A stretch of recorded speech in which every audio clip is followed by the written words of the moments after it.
बात को अनसुनी करते हुए भाइयों द्वारा दिखाए गए चांद को अर्घ देकर भोजन कर लिया।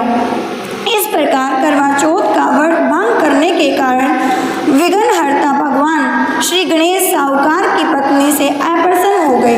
गणेश जी की अप्रसन्नता के कारण उस लड़की का पति बीमार पड़ गया और घर में बचा हुआ सारा धन उसकी बीमारी में लग गया। साहूकार की बेटी को जब अपने किए हुए दोषों का पता लगा तो उसे बहुत पश्चाताप हुआ। उसने गणेश जी से क्षमा प्रार्थना की और फिर से विधि विधान पूर्वक चतुर्थी का व्रत कर शुरू कर दिया। उसने उपस्थित सभी लोगों को श्रद्धा अनुसार आदर किया और तत्परांत उनसे आशीर्वाद ग्रहण भी किया। इस प्रकार लड़की की श्रद्धा भक्ति को देखकर एकदंत भगवान श्री गणेश जी उस पर प्रसन्न हो गए और उसके पति को जीवन दान प्रदान किया। उसी प्रकार सभी रोगों से भी मुक्त करके धन संपत्ति वैभव से भी युक्त कर दिया। करवा चौथ माता की जय हो। करवा चौथ माता की जय हो। एक गांव में दो माँ बेटी थी।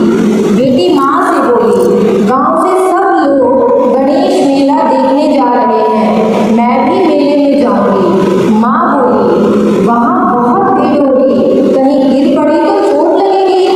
बेटी ने माँ की बात नहीं मानी तो माँ ने बेटी को 2 लड्डू और घंटी में पानी देकर कहा, एक लड्डू तो गणेश जी को खिलाकर पानी मिला देना, दूसरा लड्डू तुम खाकर बचा हुआ पानी पी लेना।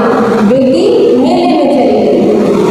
मेला समाप्त होने पर सभी गांववासी वापस आ गए, परंतु उसकी बेटी नहीं आई।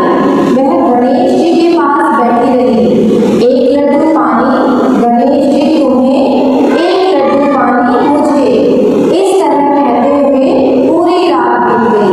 गणेश जी ने सोचा कि यदि आज मैं लड्डू खाकर पानी नहीं पीऊंगा तो यह अपने घर नहीं जाएगी। इसलिए गणेश जी ने लड़के का रूप बनाकर आए, बेटी से एक लड्डू लेकर खाया और पानी पिया और कहा, कुछ मांगो। लड़की ने मन में सोचा, क्या मांगूं? अन्न मांगूं, धन मांगूं, महल मांगूं, सुहाग मांगूं, खेत मांगूं, बैल मांगूं, बस इतना ही मांग लेती हूँ। गणेश जी उसके मन की बात जानकर बोले, अब अपने घर जाओ, जो तुमने मन में सोचा है वह सब तुझे मिलेगा। लड़की